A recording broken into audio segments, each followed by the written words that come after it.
Nah, hari ini saudara kita akan sampaikan sesuatu yang luar biasa, yaitu the power of vision. Kuasa visi, saudara. Mari kita terdahulu melihat berapa firman Tuhan. Amsal 29. Saya percaya bagi saudara yang businessman di sini, saya percaya firman ini pasti sangat berkaitan karena begitu pentingnya. Amsal 29 ayat 18. Bahasa Indonesia katakan, bila tidak ada wahyu, menjadi liarlah rakyat. Kalau bahasa lebih tepatnya, jika tidak ada suatu visi yang dari Tuhan. Khususnya prophetic vision, visi yang prophetic, yang dari Tuhan. Saya mau tekankan, yang dari Tuhan, maka liarlah rakyat. Tapi kemudian dikatakan di sini, 18, bahagia orang yang berpegang pada hukum, atau dikatakan message, Alkitab message dikatakan bagi mereka yang dapat berpegang dengan apa yang dinyatakan Tuhan, maka mereka diberkati. Berarti setelah visi itu dinyatakan, bagi mereka yang dapat menangkap visi itu, mereka akan diberkati. Apa yang saya perhatikan adalah, saudara, sesuatu hal yang luar biasa. Pengusaha entrepreneur seperti Bill Gates, Steve Jobs, bahkan barusan ini yang namanya Jack Ma yang menjadi salah satu orang terkaya di dunia ini. Dan ada wawancara terhadap Jack Ma yang sekarang orangnya kecil yang luar biasa ya. Dia ditolak dari 13 atau 14 orang yang bekerja di KFC. Semuanya diterima kecuali Jack Ma, saudara. Tapi dia sekarang menjadi orang yang salah satu terkaya. Nah, pada saat ditanyakan oleh murid-murid, kenapa engkau begitu berhasil? Ya? Sudah dia katakan sesuatu yang luar biasa. Ini di pandangan dunia tentu luar biasa, karena orang-orang yang berhasil ini ada satu ciri khas yang sama, yaitu mereka dapat foresee, melihat apa yang akan datang. Itu yang kehebatan mereka. Itu kenapa mereka bisa menguasai pasaran produk mereka, karena mereka bisa melihat ke depan itu bukan 1-2 tahun, tetapi 20 tahun, 30 tahun kemudian. Sehingga mereka merencanakan segala sesuatu untuk supaya visi mereka itu digenapi. Dan Jack Ma katakan, aku hidup bukan untuk hari ini. Wah, ini orang Kristen atau bukan? Aku hidup, katanya, untuk visiku 20 tahun kemudian. Sekarang aku hidup adalah untuk 20 tahun yang akan datang. Bukan untuk saat ini. Saudara, saya rasa tidak asing lagi bagaimana mungkin hanya 10 tahun yang lalu. HP saudara merek apa tuh? Nokia. Nokia itu sampai film di mana-mana Nokia. Transformer Nokia, Matrix Nokia ya. Menguasai pasaran HP sampai hampir 100% lah. 70-80% is a market leader. Tetapi tidak berapa lama lagi saudara, Nokia tuh hancur sama sekali, hampir nggak ada jejak sekarang saudara. Nah, lucunya saudara, pada saat diwawancara CEO, ketua dari perusahaan Nokia ini, kami maintain, gitu. Kami lakukan segala sesuatu yang benar, yang baik. We are maintaining well, I think. Dia masih tidak bisa. Saudara dengar baik-baik. Aduh saudara ini, kadang-kadang luar biasa. He cannot imagine, dia tidak bisa bayangkan, loh kok kerajaan perusahaan yang begitu besar, the empire, bisa crumble, bisa runtuh saja demikian sehingga hampir dia harus jual perusahaan Nokia ini. What's wrong? Cuma satu aja perbedaan. Dia nggak bisa lihat the market trend, gerakan, tren, pasaran menuju ke smartphone. Dia nggak bisa lihat. Sedangkan saat itu perusahaan seperti Apple, bukan diambil Apple ya, market share itu diambil BlackBerry sebenarnya. BlackBerry udah masuk ke yang lebih canggih. Dan mereka nggak bisa lihat, saudara. Apalagi dia megang Apple, dia sudah melihat smartphone ini adalah era berikutnya. Saya lihat sedikit sejarah di mana Steve Jobs kerja siang malam menekankan semua yang bekerja di engineer, di bagian department itu. Dia katakan, aku mau telepon sekecil ini, tapi computerized. Semua katakan, nggak mungkin Steve Jobs, terlalu kecil, nggak mungkin. Dia bilang, aku nggak peduli, saya mau lihat ini produk terjadi. Pada saat di display, kan biarkan setiap tahun Steve Jobs akan memperkenalkan. Sudah kelihatannya begitu sederhana, saudara, mereka pekerjaan di belakang-belakangnya. Luar biasa, karena mereka udah mulai harus connect wifi dan sebagainya, sehingga bisa langsung dinyatakan. Bisa telepon langsung, demo di depan. Nggak lama lagi, kita tahu pasaran langsung diambil alih oleh perusahaan yang mempunyai visi ke depan. Jikalau mereka yang mempunyai visi yang duniawi, maaf sekali, mereka bisa mendapat begitu banyak upah duniawi. Ya kan? Ini duniawi yang kita bicara. Job Apple-nya menjadi perusahaan yang sangat berharga, bahkan mengalahkan perusahaan-perusahaan raksasa yang lainnya. Valuable company berapa tahun yang lalu sebelum dia meninggal. Visinya diupai dengan berkat-berkat keuangan dan nama. Kita belajar satu hal, maintaining, hanya mempertahankan tidaklah cukup.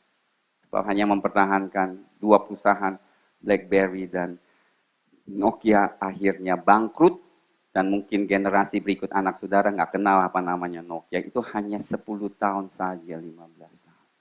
Apa yang mau saya sampaikan? Umat Kristen butuh visi. Kalau orang dunia dapat visi diberkati, apalagi umat Kristen. Kerohanian kita tidak cukup hanya untuk maintain aja. Mempertahankan. Gua baik-baik lah, cukup lah gua seminggu sekali ke gereja, gua kayaknya cukup-cukup. Ini nggak cukup, sudah. Karena nggak lama lagi akan tenggelam. Karena iblis, haleluya. Sudah tahu nggak iblis ada visi juga? Iblis juga ada visi bagaimana menjebak orang Kristen, saudara. Nah kalau kita maintain aja, ya cukuplah. Aku hanya udah setia kok ke gereja seminggu cuma 2 jam, hari Minggu. Kayaknya sih cukup ya. Saya katakan saudara, tidak cukup. Sebab berapa tahun lagi saudara akan dibingungkan dengan kompetisi-kompetisi agama yang menarik.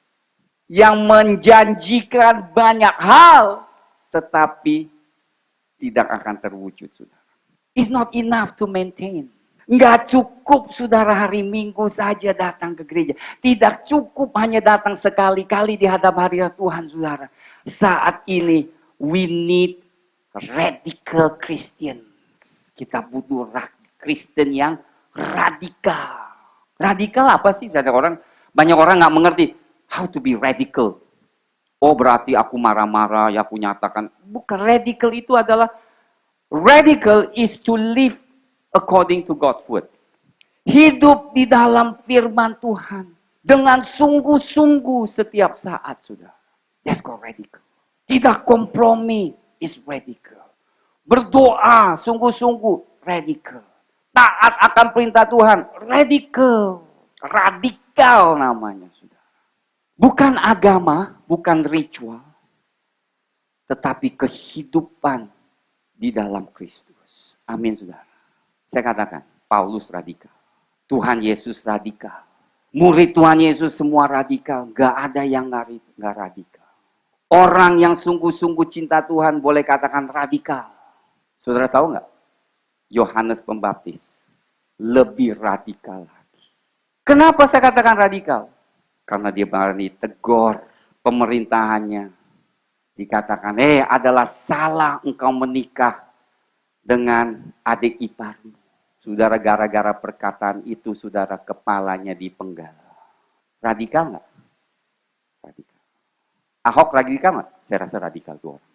Ngomong nggak takut-takut, ya kan? Tapi kalau dia katakan benar, dia nggak takut.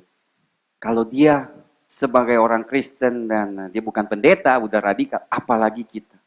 Kita yang namanya mewakili Tuhan di dalam gereja, we need to be radical. Amin, saudara. Pada saat kita radikal, kerajaan Tuhan dinyatakan. Kuasa Tuhan dinyatakan. Saya tidak pernah tahu di dalam sejarah kalau gereja itu tidak radikal, dia bisa berkenan di mata Tuhan.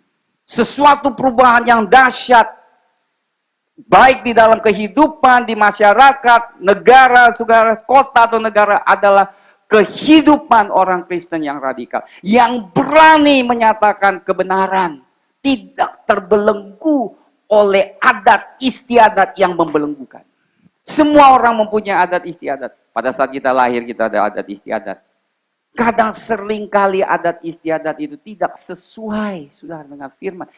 Adat istiadat seringkali yang membelenggu, Tuhan Yesus katakan, oleh karena tradisi adat istiadatmu sehingga membuat firman Tuhan tidak lagi berefektif, tidak ada lagi kuasanya.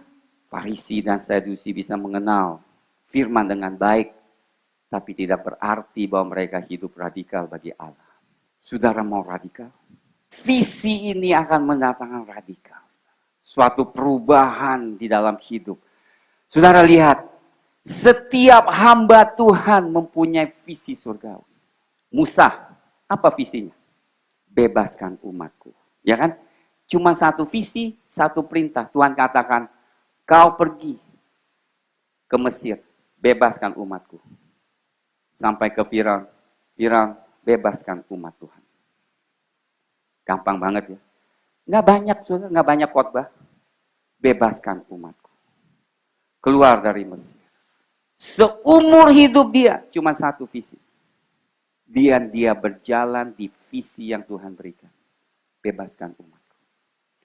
Kehidupan dari dia lahir, di mana dia lahir, Tuhan sudah tentukan untuk memenuhi panggilan visi yang Tuhan berikan. Yosua, apa visinya? Yosua, lu lain lagi.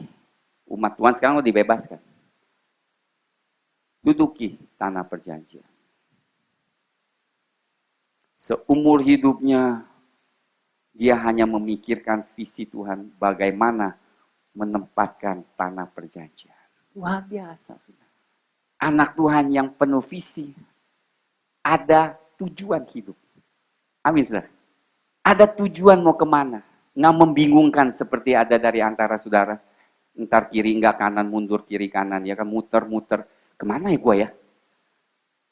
Karena tidak ada visi dari Tuhan. Entar nemplok sini, entar ke sana, entar gue ke sini, entar gue ke situ, saudara. Saya tidak tahu bagaimana hidup seperti itu, saudara. Karena saya percaya, waktu ini nggak banyak. Saya baru sadar aja, ternyata saya udah lewat setengah abad, sudah. Kayaknya nggak sadar. Tau-taunya rambut udah putih, ya kan? Itu kehebatan waktu, sudah. Body nggak fit lagi, ya kan? Dulu ininya di sini, ya kan? Gak lama pada turun ke bawah, saudara. Sekarang diusahakan dinaikin lagi. Karena waktu yang tidak banyak, sudah, bagi kita semua. Saya baru sampaikan kepada beberapa kawan bahwa Daud mulai pelayanan usia 17 tahun. Samuel pun pada usia masa kecil. Banyak dari kita mengenal Tuhan setelah mungkin ada yang cukup usia. Saya usia 27 tahun baru kenal Tuhan dan harus jalan padang gurun. Banyak waktu yang terhilang. Banyak hamba Tuhan usia seperti saya udah melayani 40 tahun, 30 tahun sekian. Saya masih begitu 20 sekian tahun tetapi nggak apa-apa, Tuhan bisa pakai siapapun juga. Sebab saya lihat seorang hamba Tuhan yang baru usia 22 tahun sudah dipakai Tuhan luar biasa di Pakistan.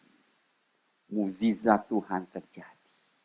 Ya, saudara yang usia setengah abad ke atas, jangan kecil hati, amin saudara.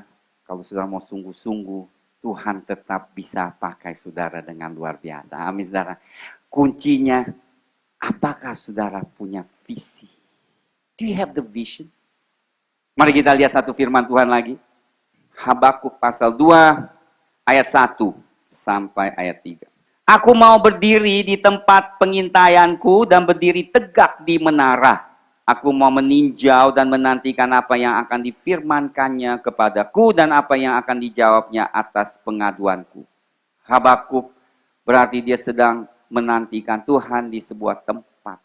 Dan dia sedang mengadu kepada Tuhan, dia mungkin keluh kesah karena bangsanya yang jatuh dalam dosa, yang banyak ini adalah akhir di mana sebelum kerajaan Israel akan diperbuang, saudara, dan dia melihat segala sesuatu suram dan gelap, saudara. Mungkin dalam kehidupan kita ada tahap-tahap tertentu di mana saat-saat tertentu kita tidak dapat melihat titik terang dalam kehidupan kita. Betul? Kok gelap banget? Kayaknya tidak ada harapan Tuhan. Semuanya tertutup, semuanya tidak ada jalan keluar, keuangan susah, keluarga susah, ya kan?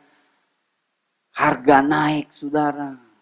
Beban biaya, beban hidup tinggi, dan sehingga kita kadang-kadang hilang visi kita. Tapi seringkali Tuhan izinkan semua itu terjadi supaya kita bisa datang ke tempat kudusnya menantikan Tuhan. Amin, saudara. Karena saudara harus tahu pada saat visi itu diberikan, dengar apa yang dikatakan ayat berikutnya, dikatakan lalu Tuhan menjawab aku. Haleluya. Amin, saudara. Saudara senang gak kalau Tuhan mulai bicara? Karena pada saat Tuhan berfirman, dengar baik-baik, saudara. Kalau benar saudara dengar suara Tuhan, pada saat dia menyatakan kehendaknya, 100% visi itu akan digenapi. Ada amin, saudara? Tuliskanlah penglihatan itu dan ukirkanlah itu pada loh-loh supaya orang sambil lalu dapat membacanya. Sebab penglihatan itu masih menanti saatnya, tetapi ia bersegera menuju kesudahannya atau penggenapannya dengan tidak menipu. Apabila berlambat-lambat, nantikanlah itu, sebab itu sungguh-sungguh akan datang dan tidak akan bertangguh. Luar biasa.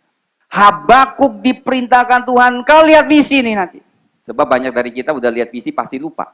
Banyak sudah dapat nubuatan, lupa. Nubuatan yang menjanjikan hal-hal yang baik, lupa.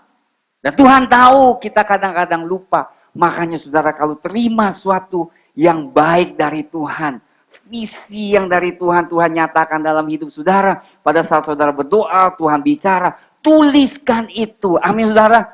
Ukir di loh batu. Berarti apa? Jangan sampai hilang. Jangan sampai kehapus dari hatimu. Karena dikatakan, visi itu pasti terjadi. Sekalipun tertunda, tetapi pada saatnya pasti digenapi. Ada amin, saudara. Kenapa visi itu penting? Tadi kita sudah bicarakan sedikit. Minimal ada 5 hal yang saya mau sampaikan. Nomor 1, visi memberikan kita pengharapan. Tanpa visi, tanpa pengharapan. Tuhan tahu pada saat dia ciptakan manusia, saudara.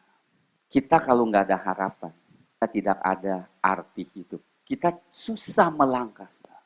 Kenapa entrepreneurs, pengusaha yang punya visi, mereka selalu kerja keras? Karena mereka ada harapan yang besar. Kalau saudara nggak ada harapan, saudara susah melangkah dalam hidup ini. Betul nggak? Visi itu saudara selalu menyatakan yang akan terjadi di masa depan. Sehingga Tuhan mau kita tuh mengharapkan apa yang Tuhan sudah janjikan di dalam hidup kita. Ada amin, saudara. Luar biasa ya. Waduh, kalau saya pikir ini selalu senang sangat. Kenapa? Karena kita ini selalu tidak ada masa depan tanpa Tuhan, saudara. Hanya di dalam Tuhan masa depan yang cerah dan luar biasa. Haleluya. Amin. Kalau entrepreneur Jack Ma katakan dia hidup untuk 20 tahun, saudara tahu nggak kita orang Kristen untuk kapan? Luar biasa. Saudara yang pengusaha tahu kan seringkali kita mengorbankan short term plan untuk mencapai long term plan. Mengorbankan rencana yang pendek untuk mencapai goal yang panjang. Ya seringkali Goal yang panjang itu, tujuan yang panjang itu membutuhkan pengorbanan-pengorbanan yang masa pendek sehingga mencapai seperti kita tabung uang, ya kan? Contoh aja, sekarang agak tabung dikit-dikit untuk apa? Untuk nanti supaya anakku bisa sekolah di luar negeri, ya kan? Itu adalah suatu pengorbanan saat ini untuk masa depan. Aku simpan uang di asuransi supaya nanti bisa beli rumah dan mobil untuk akhir tuaku, aku ada rumah dan bagus. Itu adalah mengorbankan fit yang pendek untuk panjang. Tapi Tuhan suruh kita, sudah mengorbankan segala sesuatu di hidup ini supaya kita diupah yang dahsyat di kekal nanti. Amin, saudara. Jadi visi yang Tuhan berikan kepada kita jauh lebih dahsyat, upahnya jauh lebih besar, dan kemuliaannya tidak bisa dibandingkan. Kenapa Rasul Paulus harus korban segala sesuatu? Karena dia telah lihat visi. Dikatakan, aku tidak bisa menyatakan begitu mulianya. Di 2 Korintus 14. Dia lihat surga, saudara. Yang Tuhan sudah siapkan bagi dia, saudara. Saya teringat seorang hamba Tuhan, saudara. Mereka sedang melayani di tempat terpencil, saudara. Istrinya nangis, mereka sering berdoa. Katakan, Tuhan, sekarang untuk beli rumah kecil aja kami tidak sanggup. Mereka berdoa. Maksudnya kami sudah berkorban, Tuhan. Masa rumah aja yang kecil kami tidak sanggup beli. Itu menyedihkan sekali seorang hamba Tuhan, ya saudaranya. Dan banyak seperti itu, saudara. Seringkali gereja katakan, nah itu nggak ada iman. Bukan nggak ada iman, saudara. Itu imannya besar. Pada saat dia berdoa, Tuhan angkat dia mengunjungi surga luar biasa. Tuhan katakan, lihat rumahmu yang aku telah siapkan. Pada saat dia lihat rumah yang begitu mulia, penuh kemuliaan, dibentuk dari emas permata, saudara, dia kembali menangis. Dia katakan, ternyata seperti Roma katakan, penganiayaan, kesulitan yang dialami tidak sebanding dengan kemuliaan yang Tuhan akan nyatakan.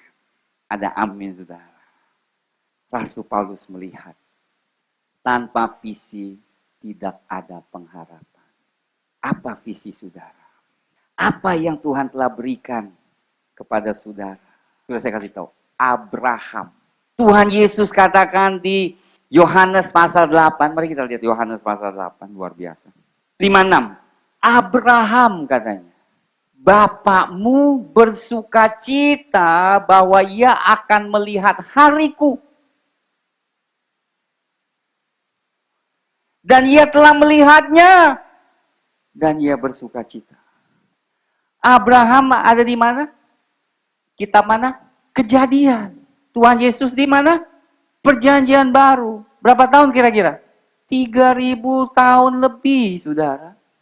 Tuhan Yesus katakan karena mereka ini tidak mau mengakui keilahian Tuhan Yesus. Bahwa Tuhan Yesus itu Allah dari mula sudah ada bersama Allah. Mereka katakan, engkau ini manusia, kenapa engkau bilangkan engkau telah lebih sebelum Abraham?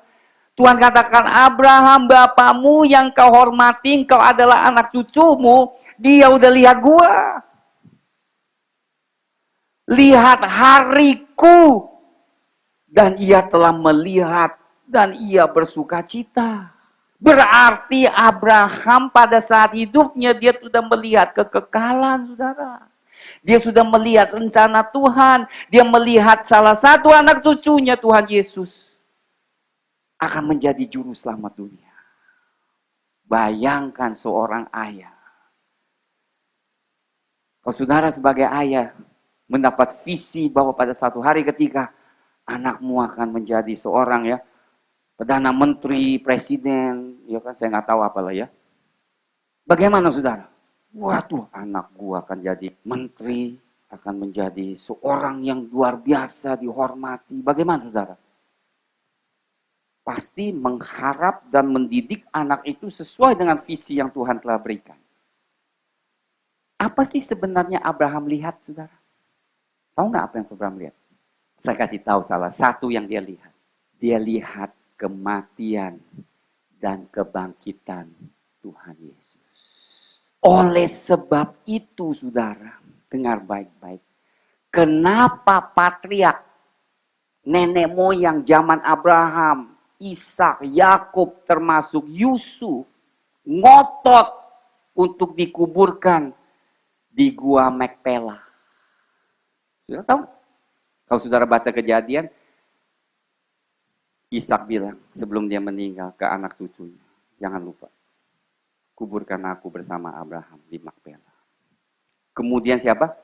Yakub, udah tua. Tinggal di mana? Tinggal di Mesir. Tahu nggak pesannya apa? Sumpah kepadaku, kuburkan aku di Makpela, di mana Abraham beli tanah 400 shikal untuk penguburan. Yusuf yang udah dihormati di Mesir sebagai Perdana Menteri, sebelum mati, panggil semuanya. Saya menanyakan, kenapa ya Tuhan ya? Saya juga mau deh di Makpela.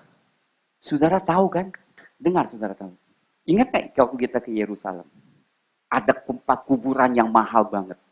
Mereka semua yang kaya mau kubur di situ. Tahu gak kenapa? Karena di dalam janji bahwa akan terjadi apa? Kebangkitan orang mati dari kuburan. Tapi mereka salah, mereka ketinggalan karena kebangkitan itu sudah terjadi. Di Matius pasal 26 pada saat Tuhan Yesus mati, bait Allah tirainya terbelah jadi dua. Abraham dan semua patriark mau dikuburkan karena siapa dikuburkan di dalam gua? Tuhan Yesus. Ingat? Dia dimasukin di gua, dikubur. Dia lihat ternyata juru selamat nanti akan dibangkitkan bersama-sama. Mendingan kita sama-sama kubur di gua. Sudah mau dikubur di gua, mari kita cari gua di mana. Haleluya. Kita sama-sama GL beli gua. Tapi Tuhan Yesus sudah bangkit terdahulu. Amin saudara, jadi percuma sekarang kubur di gua karena sudah 2000 tahun yang lalu. Sekarang harapan kita adalah satu. Visi kita terangkat bersama dengan Tuhan Yesus. Ya kan? Abraham aja nantikan 300.000 tahun lebih. Hanya untuk dibangkitkan. Sekarang gak perlu kebangkitan. Saya percaya kita udah di akhir zaman. Saya tidak tahu kapan. Tetapi kemungkinan besar rapture itu akan terjadi. Apakah kita siap? Dengan pengharapan seperti inilah saudara. Visi ini saudara harus pegang. Ada amin saudara? Pegang. Jangan izinkan hal-hal yang kecil-kecil menghindari kita saudara. Sayang saudara akan menyesal selama-lamanya. Abraham melihat Yesus mati dibangkitkan dari gua. Kuburan dulu kan di dalam gua. Makanya mereka ngotot karena mereka percaya pada suatu hari mereka akan dibangkitkan. Visi itu memberi pengharapan saudara. Saya dapat visi untuk hidup saya. Saya dapat visi apa yang harus saya lakukan. Membuat hidup saya terarah. Amin saudara. Kedua adalah visi memberikan kita arah dalam hidup ini. Direction. Give us a direction in life. Tuju kemana? Mau kemana saudara? Untuk apa? Why do you live? Apa sih tujuan hidupmu? Banyak orang gak ada arah saudara. Entar ke sini, entar ke situ. Tidak tahu tujuan hidup dan arahnya kemana. Enggak tahu. Sangat menyedihkan. Kita harus tahu arah kita kemana. Di mana tempat pelayanan. Kemana saya sedang menuju. Kemana ini? Kita menuju ke tempat yang Tuhan sudah siapkan bagi kita. Ketiga, visi itu mendisiplinkan kita. Bayangkan, saudara tahu kan, CEO. Sudah jangan pikir pengusaha-pengusaha yang kaya itu kerjanya nongkrong aja. Enggak, enggak ada. Semuanya rajin. Semuanya banting tulang untuk kerja, untuk mendapat hasil yang besar. Mereka bisa kerja 10 jam. Mereka bisa pikir dan menantikan. Saya pernah lihat ayah saya, saudara. Dia seorang pengusaha yang berhasil, saudara. Ayah saya memiliki bank, pabrik. Saya ingat pada saat dia membangun pabrik kertas itu, saudara, itu saat dia sudah lihat visi itu luar biasa. Dia lihat visi di Jakarta, belum ada pabrik kertas. Dia tahu ini pasti membawa keuntungan. Visi, sudah lihat. Itu pengalaman sulitnya saya bisa lihat.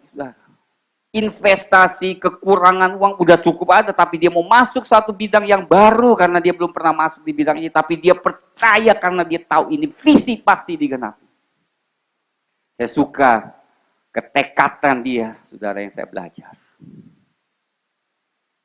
Ya itu cuma visi duniawi, apalagi kita visi surgawi ya. Tapi prinsipnya sama, saudara, prinsipnya sama. Dia kerja keras, malam dia pikir, dia kata aku pikir terus. Saudara, kalau saya lihat dia kadang-kadang begini, lagi duduk, tangannya begini.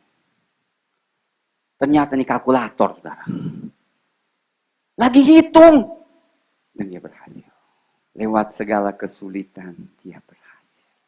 Karena dia mendisiplinkan dirinya. Tahu nggak dibangun jam berapa? Kita semua pada lagi ngorok, dia udah bangun jam 4. Usia berapa? 70 sampai 80. Dia bangun jam 4, jam 5. Tahu ngapain? Langsung olahraga. Lari. Saya suruh lari. Maaf, ini udah encok kiri kanan. Dia 70. Memang itu made in China lebih kuat, saudara. Saudara harus made in China juga, amin saudara. Jangan made in Mangga 2, haleluya. Harus tahan banting, amin saudara. Disciples. Disciples itu apa? Datangnya dari mana? Disiplin. Akar katanya sama. Disciples of Jesus. Murid Tuhan Yesus adalah murid yang disiplin. Ada amin? Kita nggak bisa disiplin kan? Susah. Disiplin, ke gereja disiplin nggak? Disiplin. Datang pagi disiplin nggak? Disiplin. Terlambat disiplin nggak? Disiplin untuk terlambat juga. Tapi yang negatif. Perlu jangan main-main saudara. Perlu disiplin. Doa disiplin nggak? Disiplin. Baca firman? Disiplin. Merenungkan Tuhan? Firman Tuhan disiplin nggak? Disiplin. Susah renungkan Tuhan, firman. Muhammad Ali katakan sesuatu luar biasa, saudara. Aku benci setiap saat aku training. Dimana aku nggak suka training. Siapa yang suka? Harus lari berapa kilo. Pukul. Ya, aku benci setiap saat training. Tapi aku katakan diriku dikatakan. Lakukan. Karena engkau akan menjadi champion. Engkau akan menaklukkan. Dan engkau akan menjadi besar dan hebat. Dunia aja disiplin. Kenapa Kristen gak disiplin? Oh, kasih karunia Tuhan. Tuhan mengerti. Dia mengerti. Gua lemah lah. Tuhan mengerti. Saudara, jangan kasih excuse. Tuhan mengerti. Sebab pada saat aku gak ngerti kenapa sih. Aku udah kasih Roh Kudus. Udah kasih firman. Seharusnya bangkit. Kerja bagi Tuhan. Amin. Come on, don't give excuse. Saya tetap mau disiplin hafal firman itu paling susah, saudara. Karena apa? Udah tua. Komputernya agak pelan. Tapi kalau kita tidak lakukan, saya kasih tahu, Alzheimer, otak ciut, itu tanda-tanda orang yang mulai. Tapi kalau udah firman, ini tetap tajam. Amin saudara, ini tetap dipakai Tuhan. Makin diasah otak kita, makin dahsyat. Banyak orang gak suka pakai otak. Akhirnya otak itu baru dan segar. Jual di pasaran mahal. Karena gak pernah dipakai. Pakai, amin saudara, renungkan firman. Pelajari firman. Siapa hamba Tuhan gak belajar firman? Rasul fasih firman. Rabi Zakaria fasih firman. John Wesley dikatakan bangun jam 5, berdoa, berlutut, belajar firman. tekun pagi, siang, dan malam. Dikatakan dia firman disampaikan, tau nggak? Rata-rata seumur hidup dia, bayangkan sehari 3 firman. Sehari 3 firman. Seumur hidup dia rata-rata dia bawakan firman sehari. Gila itu orang, saudara. Kita seminggu sekali aja pusing ya kan, mau khotbah apa ya kan? Udah habis nih topik nih. Dia sehari 3. Dari mana dia dapat? Disiplin pelajari firman. Gak habis-habis. Bagi anak-anak Sumba, saudara, adat istiadat membelenggukan. Bagi mereka yang lahir sudah hutang, pas lahir dijadikan hutang dulu. Hutang kerbau 10 ekor. Pas lahir, oh nenek moyang hutang. Adat istiadat diikuti. Saudara, saya mau dari di sini, haleluya, amin. Yang lulusan GL balik, tolak lakukan adat istiadat. Kerbau jangan dipotong, diternakin. Orang utang-utang, engkau jual kerbau. Mati, jangan bunuh kerbau. Kubur aja, maaf, saya orang Kristen, saya nggak mau jual kerbau, saya nggak mau potong kerbau. Dimarah caci maki, sabodo, yang penting gua ada duit, lu ada nggak? Kalau saudara berani, Kristen terobos di tempat saudara. Tapi saya ikut istiadat, ya kan belum orang ntar mati ini 10 kerbau. Pas kawin 10 kerbau, 20 kerbau. Pas sudah tua, utang kerbau. Oh nggak sanggup bayar. Diturunkan lagi ke anak. Saudara, kalau saudara mau terobos, pulang dari sini ke sana, jangan potong kerbau. Amin. Bagaimana merayakan? Nasi goreng saja sudah cukup. Mana kerbaunya? Kerbaunya nanti dulu. Nasi goreng, mau makan, nggak mau sudah. Saya nggak bohong, sudah. Saya kasihan kelihat kalian.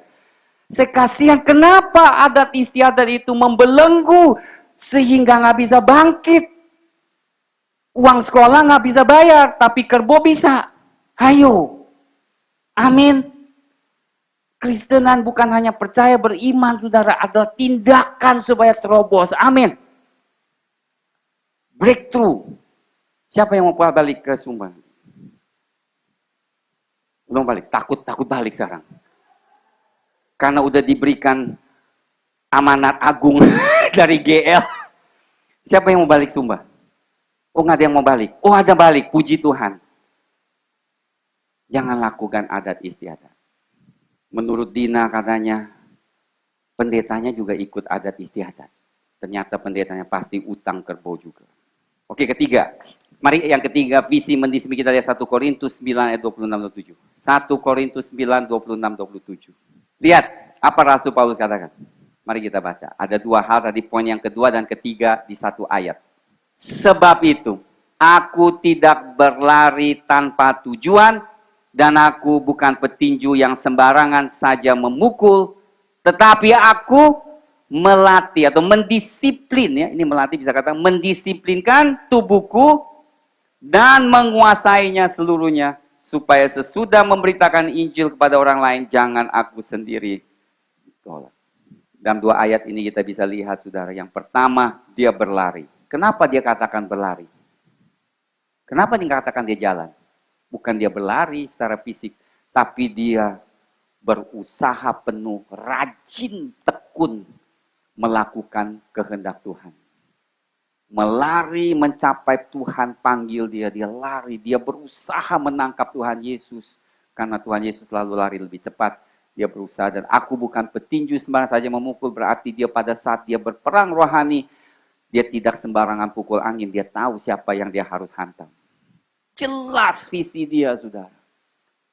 Sampai dia melatih tubuhnya. Ya, kita lihat Muhammad Ali yang hanya untuk mendapat penghargaan dari manusia, yang fana, yang tidak bertahan, dia bisa mendisiplinkan tubuhnya, menguasai seluruhnya supaya sudah memberitakan Injil kepada orang lain, jangan aku sendiri ditolak.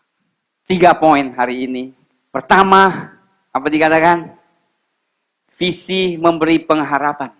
Visi surgawi selalu memberi pengharapan. Abraham, walaupun menghadapi kesulitan, dengan saudara. Bukan saja Abraham, kita melihat saudara, umat Israel mengalami kesulitan, mereka selalu ada visi. Bahwa mereka ada satu hari pasti terobos.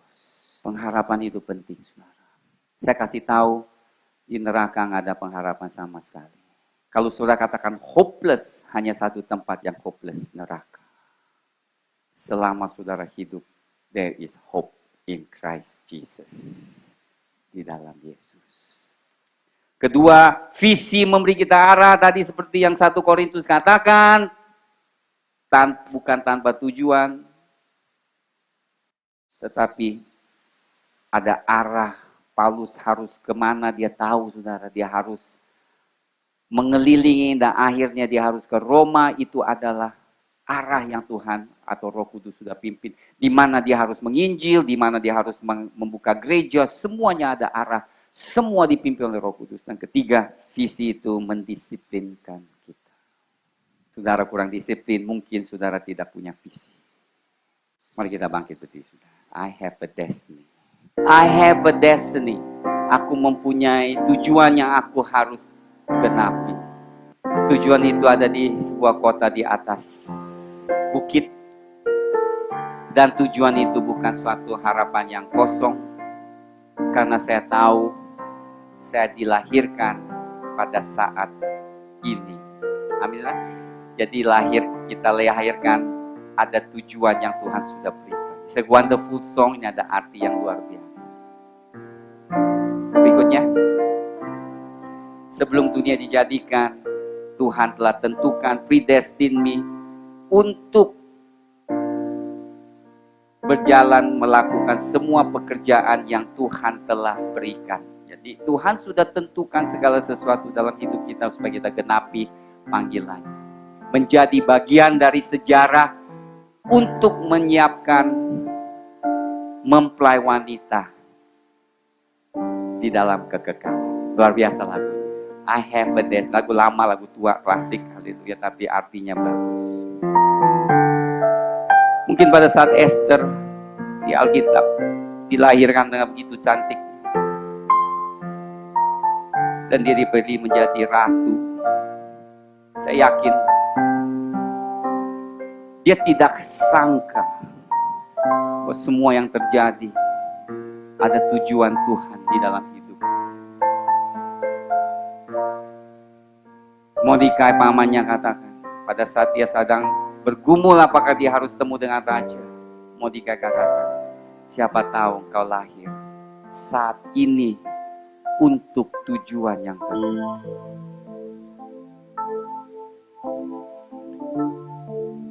Dia adalah umat yang dibuang, di mana umatnya mau dibunuh, saudara. Mungkin kita mengalami hal yang serupa. Mungkin selama hidup ini, saudara, mengalami banyak kesulitan, penolakan, kepahitan. Tapi ketahui semua yang terjadi ada tujuan Tuhan dan hikmat Tuhan di dalamnya.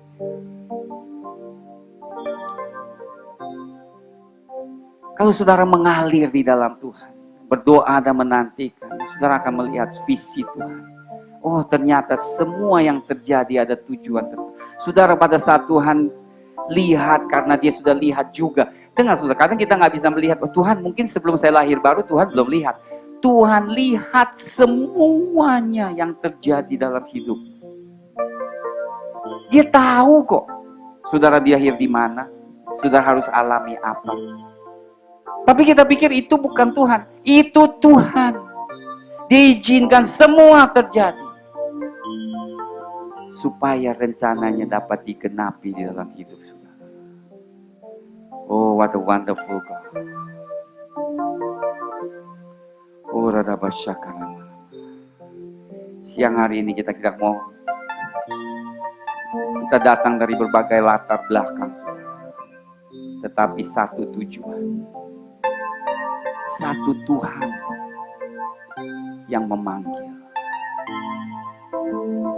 Apakah saudara mempunyai visi surgawi? Apakah saudara rindu suatu visi yang Tuhan nyatakan dalam hidup saudara? Sehingga saudara bisa ada arah, bisa ada pengharapan, mendisiplinkan diri saudara.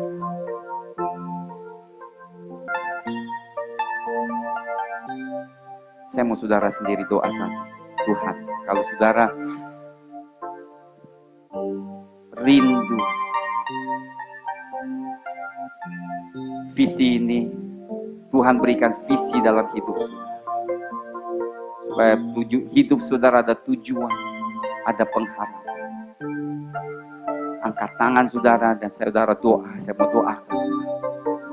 Uradabashakarabalaba. Ikaradabashatarabarabarabalaba.